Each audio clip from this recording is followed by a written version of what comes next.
Ladies and gentlemen, boys and girls, this is Law Not at the side of E3 2014. With us is the most famous game that we have in our country. This is FIFA, and with us we have the guys from EA Sports talking to us about FIFA. Hi, welcome to the show. No problem. Tell us who you are, what do you do? So my name's Nick Channon, I'm the senior producer on FIFA 15. Well, first, I have to say thank you from all the fans in India. We love FIFA, we love the game, we love what you've done with it. Tell us what's new in FIFA. So lots of new things this year. We're, obviously that's our second year on the new consoles, so we've actually been working quite a lot on rendering and the look of the game. We have a new physically based rendering system that's taken our visual quality to a level we've just never seen before. It's a huge leap forward. We've remodeled all the player models so they look much more athletic and lean. We're even going to the point where we're like looking at every footstep of all the players and they're starting to mark up the pitch as you would see in the real world, the level of detail to that. You see slide tackles now will leave marks, you'll see marks on the kit. So, lots of details and a huge leap forward in visual quality. We're also looking at now tracking the emotional state of all 22 players on the pitch, which means now we can create that sort of emotion intensity that's so prevalent in football. For me, it's the most emotive sport in the world, just the intensity of the crowd, the intensity and the atmosphere. And we never felt we quite captured that on the pitch. The players didn't react in all situations. They never really knew the context of how big a goal is. Obviously, a goal at the end of the game's going to get a different reaction than the goal at the beginning. A player that's constantly being fouled is going to react differently. So it's something we wanted to bring to the game. So that's all there now. We're doing a lot of work, listening to fan feedback. Felt that the game at times wasn't as responsive as it could have been last year. So we've done a lot of work around the control of the player, tighter turns, more agile turns. But we've also looked at responsiveness across other parts of the game. So we've worked on the ball physics, so the physics of the ball and how it touches the foot. We're maintaining the spin of the ball, and what that actually means is the fluidity and feeling in passing has been transformed. And then finally around tackling, what we're doing, possession tackles. A lot of time in the game, tackles, the ball would become loose and the opposition would still maintain possession, which became frustrating. It felt like it wasn't as responsive as you wanted, so we've worked on that as well.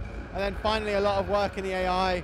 The AI now has objectives, which means it will play more like when you or I play. So they'll change their tactics. They'll go more defensive if they're up late in the game. They'll become more attacking if they're losing. So it feels much more like you're playing a human, which is obviously a really good thing.